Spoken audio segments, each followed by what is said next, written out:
¿Qué pasaría si el arma más letal del siglo XXI pudiera viajar al pasado y cambiar el destino de una nación entera? Imagina esto por un momento. Estamos en 1776. Los mosquetes disparan lentos, el humo cubre los campos de batalla y los soldados mueren por cientos en formaciones que avanzan en línea recta hacia el enemigo.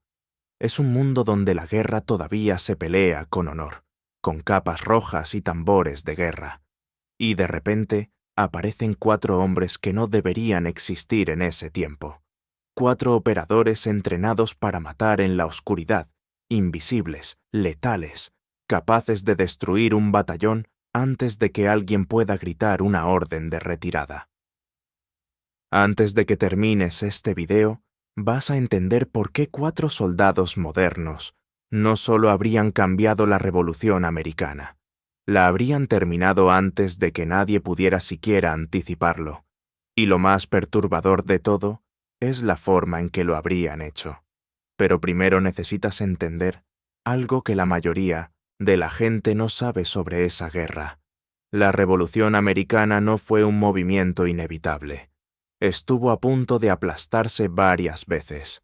Los patriotas casi pierden todo en múltiples ocasiones, y la razón por la que sobrevivieron tiene tanto que ver con errores del enemigo como con el valor de los colonos. Para entender qué haría un equipo de Navy SEALs en ese escenario, necesitas conocer por qué empezó esa guerra. Todo comenzó con dinero. Casi siempre empieza con dinero. Después de décadas de conflicto contra Francia en América del Norte, Gran Bretaña salió victoriosa, pero destruida económicamente. Ganaron territorios enormes, sí, pero cada milla de esa tierra nueva costaba dinero para protegerla, para administrarla, para mantener soldados dentro. El imperio estaba endeudado hasta el cuello. Entonces, el Parlamento tomó una decisión que encendería la mecha de algo que no podía controlar. Comenzaron a imponer impuestos a las colonias americanas. El acta del azúcar, el acta del timbre, el acta del té. Cada ley nueva era un eslabón más en una cadena que los colonos se negaban a cargar. La respuesta fue directa y furiosa. Sin representación en el Parlamento, sin impuestos. Ese fue el grito que resonó por toda la costa americana. Las protestas escalaron, los boicots se multiplicaron, y en un momento de furia colectiva, un grupo de colonos disfrazados vació 342 cajones de té en el puerto de Boston. En dinero de hoy, ese té valía alrededor de $1.700.000, tirado al mar. Como mensaje. Gran Bretaña respondió con puño de hierro. Más tropas, más restricciones, más leyes diseñadas para aplastar cualquier forma de resistencia. La confianza se rompió para siempre. En la primavera de 1775, los primeros disparos ya habían sonado en Lexington y Concord. El Segundo Congreso Continental se reunió y puso a George Washington al mando de un ejército que apenas existía en papel.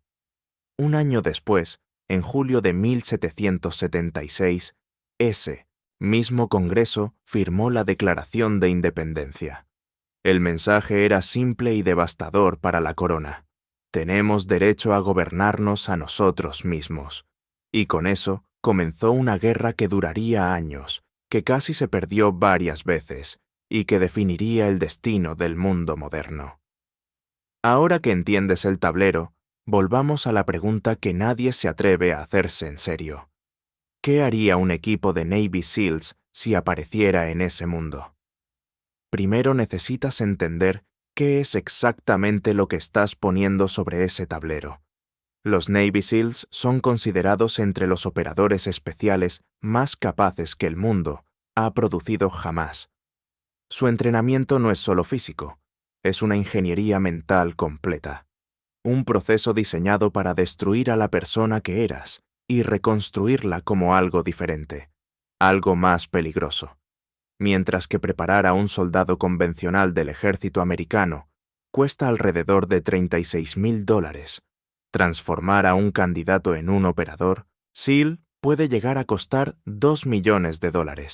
y mantenerlo operativo suma cerca de $1 millón adicionales cada año. No es un soldado, es una inversión masiva en violencia precisa. Un pelotón estándar de SEALs opera con 16 operadores, divididos en escuadrones más pequeños. Para este escenario, imagina que solo 4 de ellos llegan al siglo XVIII. 4 hombres. Pero 4 hombres equipados con tecnología que para cualquier persona de esa era, parecería magia negra o intervención divina. Visión nocturna, visión térmica, carabinas 416 capaces de disparar con precisión quirúrgica desde distancias que ni siquiera existen en la mente de un soldado del siglo XVIII. Ametralladoras MK-48, lanzadores de granadas de 40 milímetros, rifles antimaterial calibre 50. Y silencio. Sobre todo, silencio. Ahora piensa en esto. En la época de Washington, los mosquetes tenían un alcance efectivo de entre 50 y 100 metros. Un francotirador SEAL, con un Macmillan TAC 338, puede disparar con precisión desde más de 1.600 metros. Es una distancia que en 1776 es literalmente incomprensible. Un oficial británico caminando por un campo abierto, convencido de que está fuera de cualquier peligro posible, caería sin que nadie entendiera de dónde vino el disparo. Sin humo, sin el sonido familiar de un mosquete, solo el silencio y después el caos. Imagina lo que ese caos haría en la mente de un ejército entrenado para formaciones rígidas y manuales de batalla del siglo XVIII.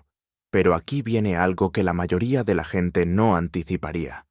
La forma más letal de usar a esos 4 operadores no sería dispararle a nadie. Piénsalo. El mayor problema estratégico de la Revolución Americana no fue la falta de valentía.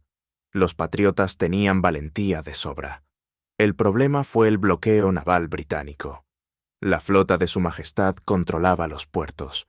Eso estrangulaba la economía americana. Impedía que los suministros franceses y españoles llegaran. Dejaba a los ejércitos patriotas sin pólvora suficiente, sin armas suficientes, sin ropa suficiente en los inviernos más brutales. Un ejército que no puede abastecerse no puede ganar. No importa cuánto valor tenga. Y aquí es donde los SEALs mostrarían su verdadera naturaleza. Porque los Navy SEALs no solo son operadores de tierra, son criaturas del agua. Su entrenamiento submarino es una de las capacidades más sofisticadas de cualquier fuerza especial en el mundo. Demolición submarina, infiltración por debajo de la superficie, ataques a embarcaciones sin que nadie en cubierta sepa que alguien estuvo ahí.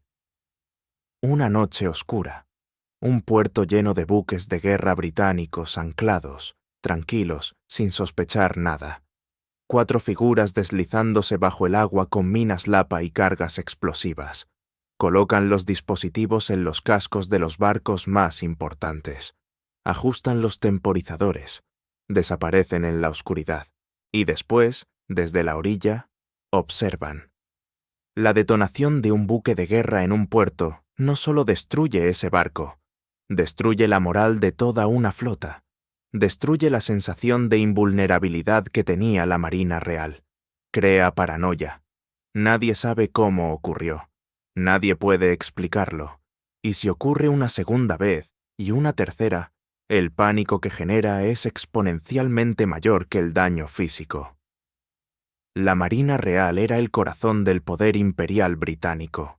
No era solo una herramienta de guerra, era el símbolo de su supremacía global. Hundir sus barcos en sus propios puertos, sin rastro, sin explicación, habría sido un golpe psicológico de proporciones que ningún manual militar de esa era podía procesar. Esto habría reabierto los puertos americanos, habría permitido que los suministros franceses llegaran antes y en mayor cantidad. Y eso habría traído a Francia al conflicto mucho antes de 1778, cuando finalmente decidió entrar de forma abierta. Francia entró en la guerra porque vio que los americanos podían ganar. Si los SEALs aceleraban esa percepción, Francia habría comprometido fuerzas mayores, más pronto, con mayor determinación. La batalla de Yorktown en octubre de 1781 es el momento que la historia reconoce como el punto de quiebre definitivo. Lord Cornwallis rindió sus fuerzas, y con eso, el sueño de aplastar la rebelión murió. Pero ese resultado pudo haber llegado años antes. Piénsalo de esta manera. Si la flota británica hubiera comenzado a perder buques capitales desde 1776 o 1777, la crisis estratégica que normalmente llegó en 1778 habría aparecido mucho antes. El Parlamento, ya agotado económicamente y políticamente dividido sobre la guerra, habría enfrentado una presión insostenible. La guerra no se habría ganado por los SEALs solos, se habría acortado por ellos. Y en guerra, acortar significa salvar decenas de miles de vidas. 4 hombres. No para ganar cada batalla, para golpear exactamente donde el enemigo era más vulnerable, para cambiar la ecuación sin que nadie entendiera completamente qué había cambiado. Eso es lo que hace a un operador especial verdaderamente especial. No su capacidad para matar, su capacidad para entender cuál es el punto donde una pequeña presión produce el colapso más grande. Y en la Revolución Americana, ese punto siempre fue el mar. La historia que acabas de escuchar es un ejercicio mental, una exploración de lo que significan realmente la ventaja táctica, la tecnología y la superioridad en inteligencia cuando se aplican con precisión quirúrgica. Pero también es una forma de entender algo más profundo sobre los conflictos humanos, que las guerras rara vez se deciden por quién tiene más soldados. Se deciden por quién entiende mejor dónde está la fractura en la armadura del enemigo. Washington lo sabía, los SEALs lo saben, y ahora tú también lo sabes. Si este tipo de análisis te genera la misma adicción que a nosotros, el canal está lleno de exploraciones como esta. Suscríbete y activa la notificación porque la próxima historia que vamos a contar va a reescribir lo que crees saber sobre otro momento que cambió el mundo para siempre. Y si este video te abrió la mente, aunque sea un poco, un like es la única señal que necesitamos para saber que vale la pena seguir construyendo esto. La historia no es solo lo que pasó, es también lo que pudo haber sido. Y en ese espacio es donde las preguntas más interesantes viven.